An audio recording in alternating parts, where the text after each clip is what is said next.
우리 성탄의 사람들 첫 번째 시간으로 동방박사에 관한 말씀을 나누고자 합니다. 그럼 동방박사 많이 들어보셨죠?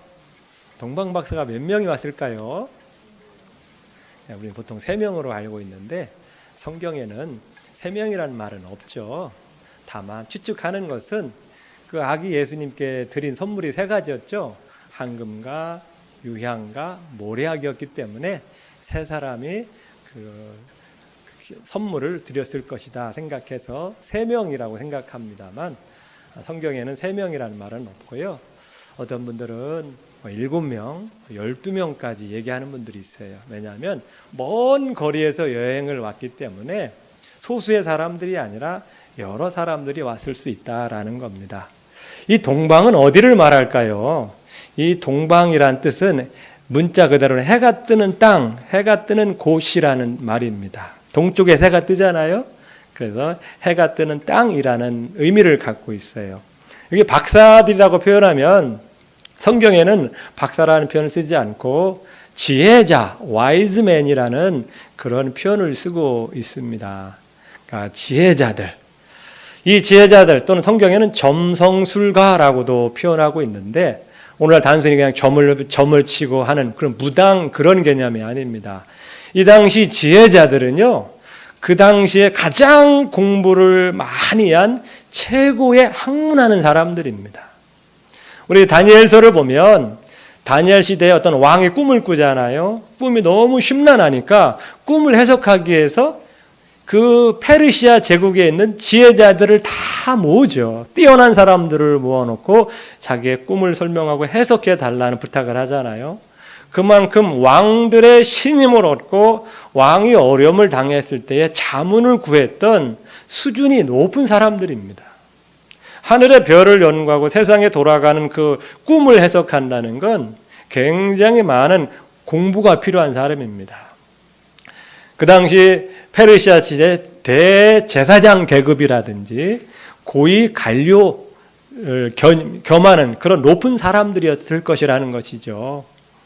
근데 오늘 이 동방 박사들은 유대인들이 아니라 이방인들입니다.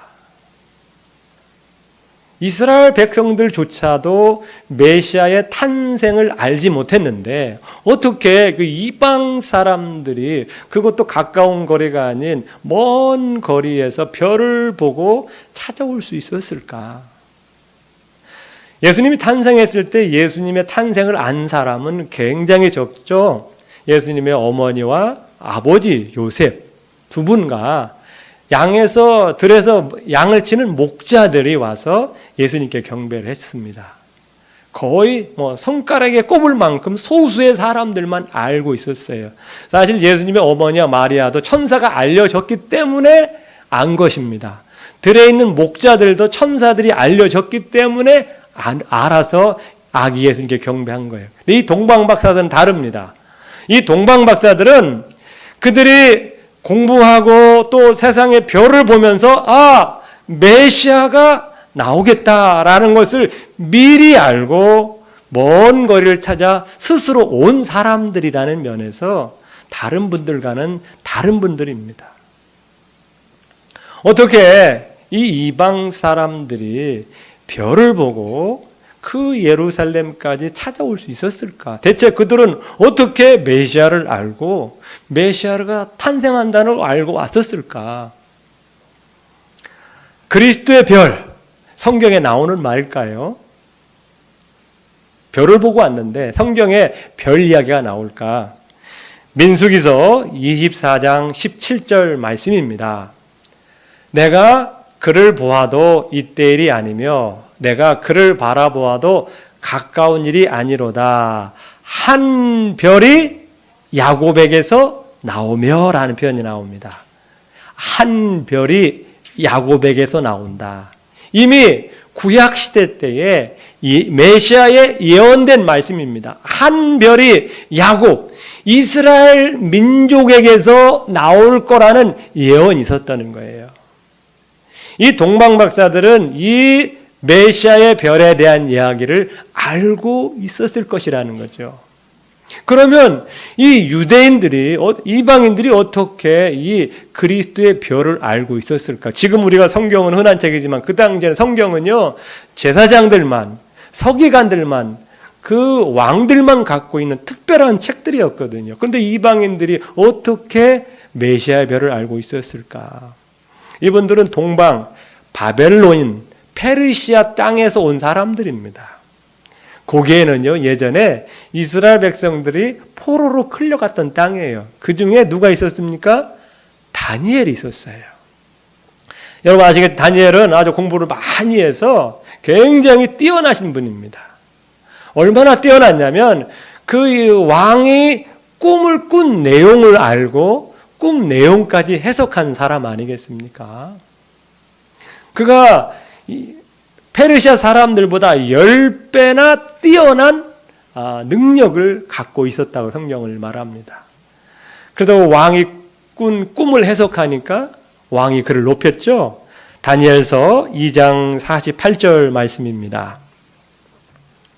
왕이 이에 다니엘을 높여 귀한 선물을 많이 주며 그를 세워 바벨론 온 지방을 다스리게 하며 또 바벨론 모든 지혜자의 어른을 삼았으며 라고 표현하고 있습니다. 지혜자들의 어른.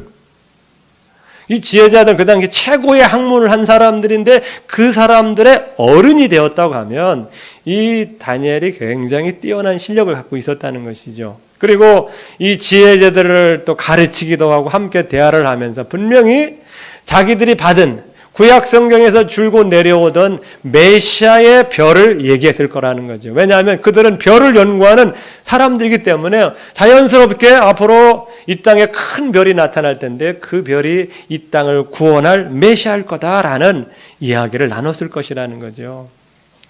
다니엘서 9장에 보면 다니엘이 환상을 보고 예언을 받는데 앞으로 69일의 후에 메시아가 나올 거라는 아주 구체적인 예언이 나옵니다.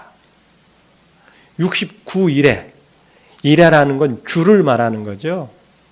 69주 후에 메시아가 나온다라는 예언을 해요. 69를 곱하기 7을 하면 뭡니까? 483이 됩니다. 483이래요. 성경에서 하루라는 것은 1년을 상징하는 겁니다. 그러면 487년 후에 메시아가 올 거다라는 예언입니다. 실제로 이 다니엘이 BC 457년에 이 예언을 받았습니다. 그리고 480년이 되면 언제냐? AD 27년입니다. AD 27년이 어떤 해입니까? 예수께서 세례를 받던 해입니다.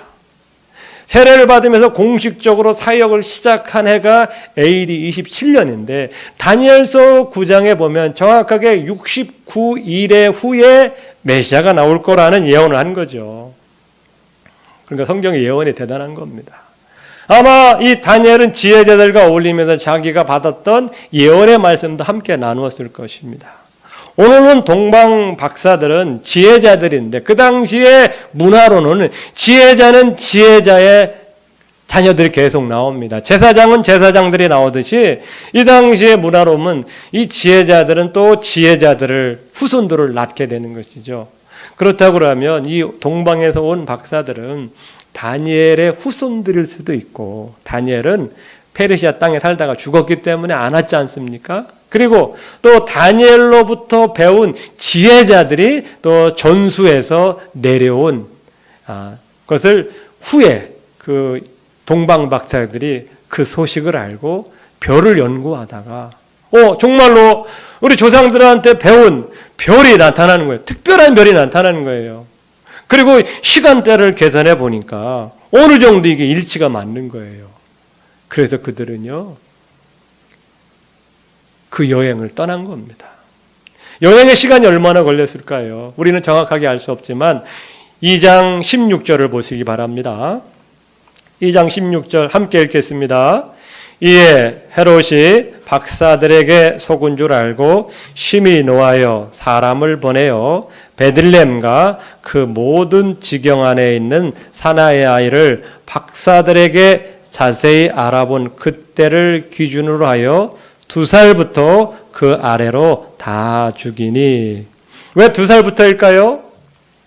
박사들에게 대화를 하면서 알아본 결과 별이 나타난 때가 2년 됐다는 거죠. 2년쯤에 큰 별이 나타나서 그들이 별을 연구해 보니까 구약에서 말한 메시아의 별이 나온 것이고 시간을 계산해 보니까 맞는 거예요. 그래서 이들은 확신을 가진 겁니다. 그 확신을 가지고 먼 여행길을 떠난 겁니다. 그 시간이 정확하게는 알지 못지만 적게는 수개월이 될 수가 있고 길게는 1년 반이나 2년이 될 수 있었다는 것입니다. 그 당시에는요, 이게 여행을 한다는 게 쉬운 게 아닙니다. 지금처럼 뭐 차가 있고 비행기가 있으면, 배가 있으면 수월하지만 그때는 뭘 타고 다닙니까? 낙타를 타고 다니는 거예요. 낙타는 빨리 걷지 못합니다. 그리고 밤에만 여행을 해야 되잖아요. 그러면 이 시간이 꽤 오래 걸리는 여행입니다. 그리고 별을 보고 가는 거기 때문에 어디로 갈지 구체적으로 모르는 거예요. 여러분, 밤에 일하는 게 쉬운 게 아닙니다. 밤에 밤새도록 일하는 게 굉장히 피곤한 일이에요. 그리고 먼 거리를 갑니다. 그러다 보면 비용도 상당히 들어요. 낙타만 갑니까? 낙타를 이끄는 종들도 갈 거고 지키는 사람도 갔을 거면 꽤 많은 사람들이 움직였을 거예요. 그러면 그 비용도 만만치 않습니다. 그리고 밤에만 움직여야 되기 때문에 굉장히 피곤할 수 있는 여행이 되는 겁니다. 그리고 지금처럼 안전이 보장된 게 아닙니다. 밤에 다니니까 강도나 사나운 사람들이 쳐들어올 수 있는 그런 위험에 노출될 수 있는 거예요. 많은 비용과 에너지와 위험을 감수하고 그 먼 거리를 올 수 있었다는 것은 확신이 있었기 때문에 그런 거죠. 확신이 없었다면 그들은 올 수가 없는 거예요. 그들은 메시아에 대한 열정이 있었고 그야 드디어 그토록 우리 조상들이 얘기했던 메시아가 이 땅에 태어나는구나, 그것을 알고 자기들이 하던 일을 머물렀던 곳을 떠나서 먼 여행길을 떠나게 된 겁니다. 저는 오늘 동방 박사들을 보면서 우리가 본받아야 될 것이 있어요. 이들은요, 확신이 있었고 열정이 있었고 그 결단했고 그 결단을 행동으로 옮긴 사람들이라는 겁니다. 그들의 지식은요, 단편적인 겁니다. 그들은 성경이 없었어요. 조상들에게부터 들은 이야기, 그리고 별을 보고 확신을 가진 거예요. 작은 정보에도 확신을 갖고 그 먼 거리를 여행하는 결단이 있었어요. 우리는 어떻습니까? 우리가 가는 이 신앙의 여정, 확신을 갖고 가십니까? 우리에게는 길이요 진리요 생명 되신 예수님이 분명하게 드러났습니다. 이 성경을 통하여 메시아가 구원자임이 구약과 신약을 통해서 분명히 드러났어요. 그리고 예수님 자체가 내가 길이요 진리요 생명이라고 말씀하셨어요. 그리고 그 성경이 본인이 메시아임이 다 드러나지 않았습니까? 기적을 행하시고 병자를 고치시고 바람과 파도를 잔잔케 하심으로 자기가 메시아임이 증명한 거 아닙니까?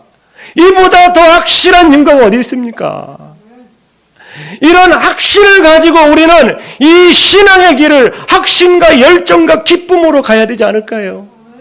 이분들은 단순히 별만 보고 조상들에게 들은 이야기만 듣고 확신을 갖고 떠났는데 우리에게는 이 성경이라는 분명한 진리가 있지 않습니까? 근데 우리의 신앙은 어떠세요, 여러분? 확신을 갖고 나가나요? 아니면 아직도 의심만 그러는 나가나요? 오늘날 우리가 이 시대를 살아가면서 확신을 갖고 가셔야 돼요. 그렇지 않으면 이 신앙의 길을 갈 수가 없어요, 우리 성도님들. 하나님께서 우리가 성경을 주신 것은 우리가 이 진리의 말씀을 굳게 붙잡고 이 세상 유혹 많은 세상 거짓으로 난무한 이 시대 속에서 살아갈 수 있도록 이 성경을 주시고 이 성경을 가지고 이 어둠 세상에서 이 진리의 길을 걸어가기를 원하시는 겁니다. 이 확신이 없으면 못 가는 거예요, 신앙생활은요. 남들 따라갈 수 없는 거예요. 남들이 가니까 나 따라간다. 못 가는 거예요. 내 안에 확신이 있어야 되고, 확신이 있다면 이제는 내가 예수님 따르겠다는 결단이 있고, 그 결단이 있다면 이제는 예수님만 바라보고 나가는 행동이 우리에게 있어야 된다는 것이죠. 성탄절을 맞이해서 우리 자신을 한번 돌아보는 시간이 되었습니다. 12월은 회개와 반성과 결단의 달입니다. 우리가 이 신앙의 길을 기쁨과 확신으로 가고 있는지요? 아니면 어쩔 수 없이 가는지요? 안 가면 안 되니까 가는 것인지요? 이 양우리도 확신을 갖고요, 열정으로 이 믿음의 길을 걸어가시를 축복합니다. 드디어 별을 따라 이 박사들이 왔어요. 당연히 이스라엘의 수도가 예루살렘이니까 예루살렘에서 태어나지 않을까. 그들은 오면서 무슨 생각을 했을까요? 이스라엘 사람들은 얼마나 좋을까. 그토록 기대하고 기도했던 메시아가 출현하니 예루살렘에 가면 온통 동네가 신나고 즐거워서 잔치가 열리고 파티가 열리지 않을까. 그런 생각을 했겠죠. 얼마나 좋을까. 나도 거기에 참여할 수 있다니 얼마나 좋을까 하고 왔는데, 이게 웬일입니까? 예루살렘이 썰렁한 거예요. 축제가 아니에요. 뭐지, 우리가 잘못했나? 그래서 왕을 찾아갔습니다. 묻습니다. 유대인을 왕으로 나신 이가 어디 계십니까? 그게 물으니까 어떻게 반응이요? 3절 말씀해 보니까 헤로당과 온 예루살렘이 듣고 소동했다라는 거예요. 전혀 모르고 있었다는 겁니다. 알지를 못했다는 거예요. 그래서 하면서 뭔 소리 하는 거야 이 사람 대체? 이방 사람들이 메시아가 나온 걸 어떻게 알아? 이단 아니야? 이런 식으로 시큰둥하게 반응을 하는 겁니다. 이상하다. 우리는 기쁨과 즐거움으로 먼 길 여행했는데 왜 정작 이 성경을 알고 있고 메시아를 알고 있는 이 이스라엘 백성들은 왜 이렇게 기뻐하지 않을까? 좋은 소식을 전해줬으면 그러냐고 아이고 감사하다고 반응했어야 되는데 이 반응이 차갑습니다. 이것이 혹시 우리의 모습은 아닐까? 한번 우리 자신을 돌아보는 시간이 되었으면 합니다. 그래서 믿지 않는 사람들이 교회에 발을 들여놓는 게 쉽지 않잖아요. 나이 들어서 신앙의 길을 들어선다는 것은 이제 내가 좀 더 다른 삶을 살고 싶다. 세상 살아보니까 정말 허무하고 거짓 많고 기쁨이 없고 행복이 없구나. 그래서 나도 이제는 그 예수님이라는 분 만나서 인생을 좀 기쁘고 즐겁고 감사하게 살아야 되겠다. 그런 마음이 은연중에 있기 때문에 교회에 오는 건 아니겠어요?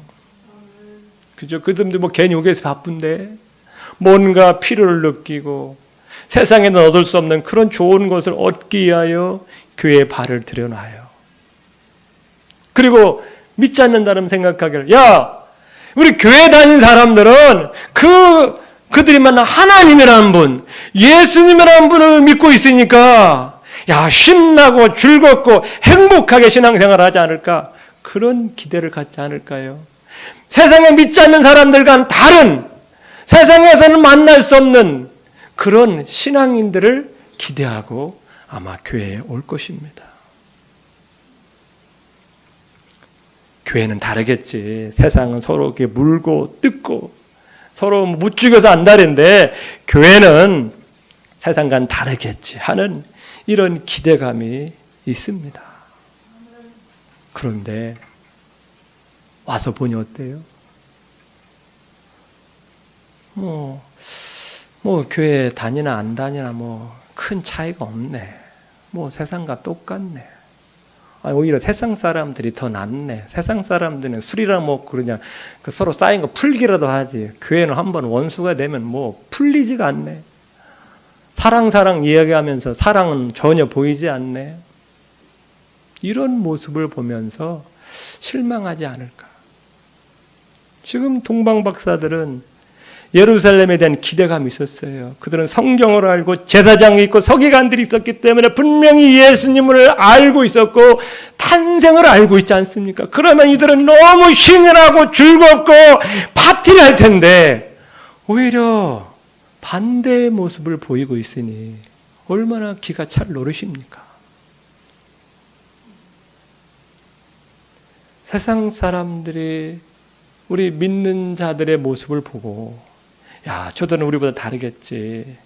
하나님을 믿는 사람이고 우리 정말 예수님의 사랑을 아는 사람이기 때문에 세상 사람들보단 더 사랑이 있겠지, 더 섬기겠지 하는 기대감을 갖고 있다는 거죠.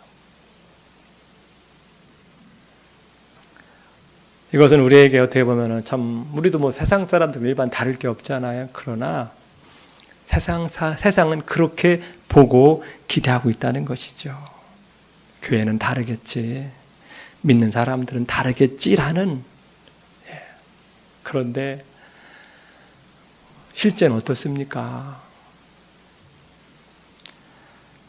우리 세상 사람들이, 불신자들이 우리 믿는 자들의 기대하고 또 그리는 모습이 있다는 거죠.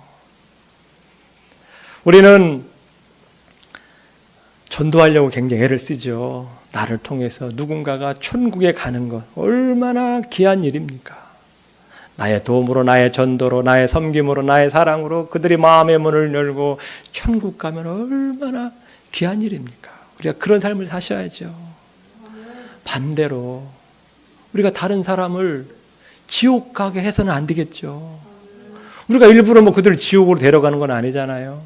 그렇게 하는 사람도 없지만 다만 우리의 어떤 삶과 말과 행실이 좋지 않아서 그들이 마음의 문을 닫는다. 지금도 마음의 문이 닫혀 있는데 우리의 어떤 모습으로 인해서 그들의 마음이 더 닫힌다 그러면 그들은 더 이상 예수님께로 올 가능성이 적죠. 그러면 그들은 어떻게 돼요? 마음의 문을 닫고 예수님 믿지 않은 상태로 살아가다 보면 어떻게 되는 거예요? 지옥으로 가는 거죠. 저는 목사로서 참 두렵고 또 이게 TV에서 보면 뭐 문제의 대부분 목사 아닙니까? 목사들의 어떤 불륜이라든지 재정, 횡령 또 뭐 좀 막 정치적인 목사들 때문에 모르는 사람들도 그것도 목사들은 다 알잖아요. 욕하잖아요. 그나마 기독교에 대한 이미지가 안 좋은데 그런 사람들이 나타나가지고 그런 모습 보이면 더 사람들의 마음의 문이 닫히고 그래서 그 사람들이 더 기독교에 대해 안 좋은 생각을 가지면 어떻게 되겠어요? 그들이 주님께로 돌아올 가능성은 점점점 희박해지는 것이고 그들은 지옥으로 갈 수밖에 없는 거 아닙니까? 그런 면에서 목사가 제일 많이 사람들을 지옥으로 보내는 게 아닌가 하는 생각도 해봐요. 참 두렵습니다. 우리 성도님도 마찬가지입니다. 우리도요, 가정에서 믿지 않는 가족들이 있을 겁니다.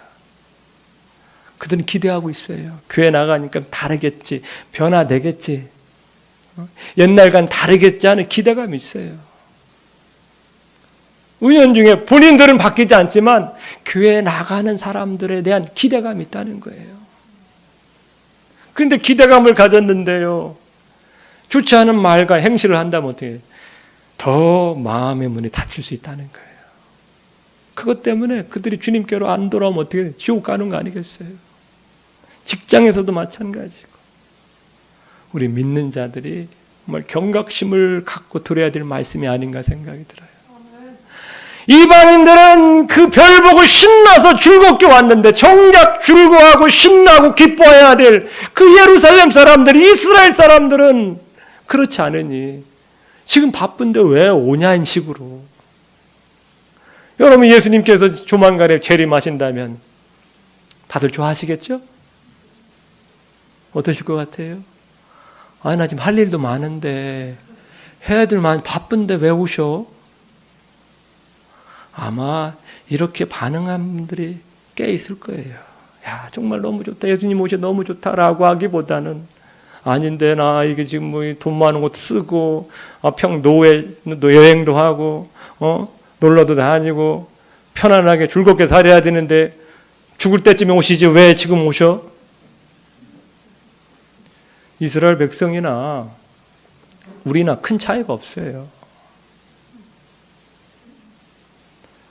헤롯 왕은 어떻습니까? 이 헤롯 왕은요, 잔인한 왕입니다. 자기의 왕권을 지키기 위해서 자기 부인도 죽였던 사람이고 아들도 죽입니다. 조그만 신하들 가운데 좀 왕권을 좀 빼앗으려고 한다는 그런 기미가 보이면 그냥 싹이 나기 전에 잘라버리는 아주 잔인한 왕이었어요. 근데 오늘 말해보면은 갑에서 찾거든 나한테 알려달라. 나도 그에게 가서 경배하겠노라고 말을 하지만 완전 새빨간 거짓말이죠. 그리고 속았다는 걸 알고 어떻게 해요? 2살부터 그 아래에 든 모든 아이들을 죽이잖아요. 왜? 훗날 그들이 왕이 돼서 자기 왕권을 빼앗으면 안 되니까 그냥 다 끔찍한 만행을 저지르는 거 아닙니까? 헤롯은요, 자기의 왕권을 빼앗기지 않기 위해서 사람을 죽여요. 믿지 않는 사람들이 교회를 오지 않는 이유 중에 여러 가지 이유가 있을 수 있습니다. 그 중에 하나가 뭔지 아실까요? 자기의 마음의 왕자를 내놓기 싫은 거예요. 지금까지 내 인생 내가 주인 되어서 내 시간, 내 물질, 내 계획, 내 뜻을 이해 살아왔는데 예수 믿으면 내가 그 왕에서 자리에서 내려와서 예수님이 내 왕자에 앉아야 된다. 이건 생각하기도 싫은 거죠. 내 시간, 내 물질, 내 인생, 내 마음대로 살고 싶어 하지 뭐 누군가가 와서 간섭하고 이래라 저래라 명령 받는 거, 잔소리 듣는 거 싫은 거예요. 아마 그런 이유 중에 많이 있을 거예요. 그런데 이 현상이 우리 믿는 자들에게도 있다는 거예요. 우리 하나님 말씀이 들어도 잘 귀에 들리지 않고 튕겨져 나가는 이유가 뭘까요? 예수님을 내 마음의 왕자에 놓기 싫은 거예요. 여전히 내가 내 삶의 주인 되어서 예수님은 나를 돕는 분, 나를 축복해 주는 분으로만 생각하지 내 마음의 왕자를 예수님께 드리고 이제는 예수님 말씀대로 예수님 뜻대로 살겠습니다라는 이런 결단이 없기 때문에 신앙생활을 해도요 거리를 두고 멀찌감치 가는 거예요. 그러니 신앙생활이 기쁨이 없는 겁니다. 저는 우리 성탄절을 맞이해서 새롭게 결단하는 시간이 되었으면 합니다. 예수 나의 왕이여 이곳에 오시옵소서. 이것이 우리 진정한 찬양과 고백이 되었으면 합니다. 그리고요 우리가 이 유대 지도자들은 어떻습니까? 대제사장들, 하나님을 가장 가까이 섬기는 사람들 아닙니까? 서기관들, 아침부터 저녁까지 눈 뜨면 성경을 연구하고 가르치는 성경의 전문가들이 바로 서기관들입니다. 그렇다면 이들은 메시아에 대한 지식이 어떤 사람 못지않게 충만한 사람들이고 잘 알고 있는 사람입니다. 헤롯 왕이 묻잖아요. 메시아가 어디서 태어나냐? 유대 땅 베들레헴입니다. 아주 정확하게 답을 하지 않습니까? 그런데 뭐예요? 그렇게 알고 있고 지식은 있지만 정작 메시아가 태어난다고 하니까 어느 누구도 베들레헴에 내려가서 예수님 정말 나셨나? 나셨다면 그분을 경배했나? 한 사람도 없잖아요. 한 사람도 없어요. 그들 머리로는 아주 똑똑해요. 성경을 달달달 외워요. 그러나 행함이 없는 거예요. 실천이 없어요. 예수님께서 우리의 모습을 보면 어떠실까? 예전보다 성경도 많이 읽고요. 성경 관련된 많은 매체들이 있고 성경을 공부해서요. 우리 성경적인 지식이 많아요. 그런데 뭡니까? 행동이 없는 거예요. 말로는 못하고 줄줄줄 외웁니다. 청산유수예요. 그러나 우리 신앙은 행동이 없어요. 행함이 없는 믿음으로 점점점 바뀌어가고 있어요. 예수님은 뭐라고 하셨습니까? 행함이 없는 믿음은 죽은 것이다. 우리가 비록 성경 지식은 부족할지라도 말씀 한마디 들으면 말씀 한마디로 살고 실천하고 이 옮기는 것이 하나님께서는 더 귀하게 보신다는 겁니다. 우리가 성탄절을 맞이해서 우리의 신앙은 어떤지요?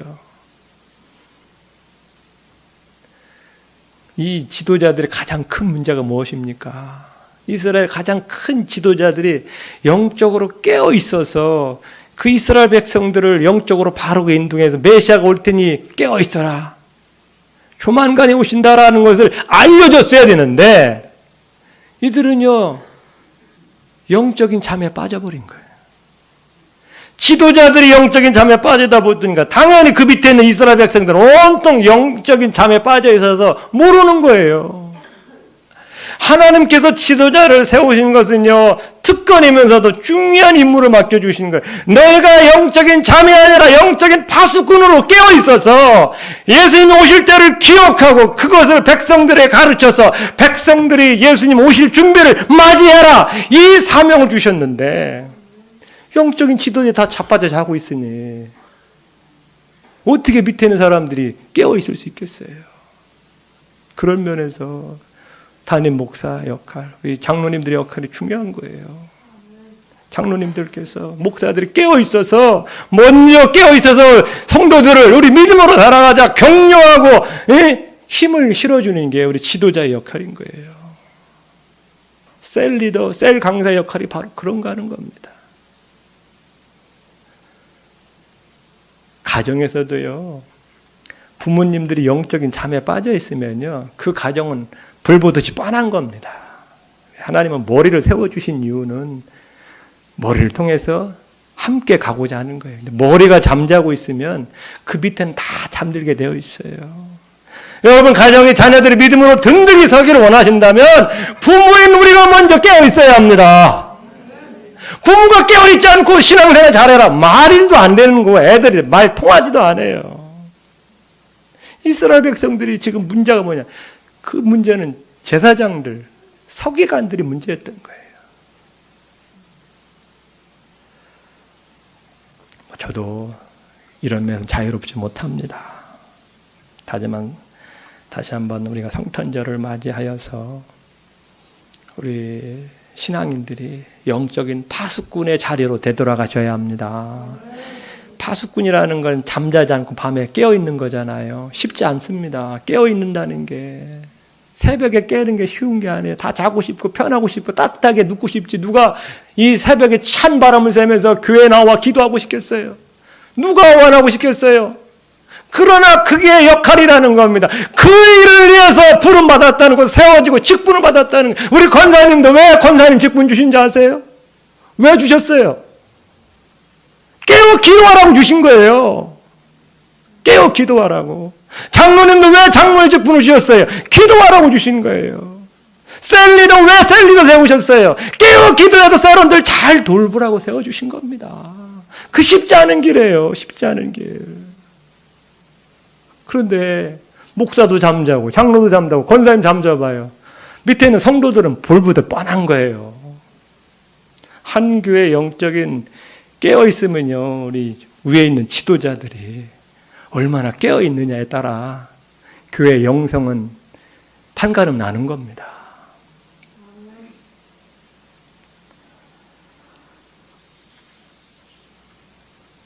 우리 성도님들, 우리 참 마음 아픈 말씀이지만 우리가 다시 회복해야 돼요.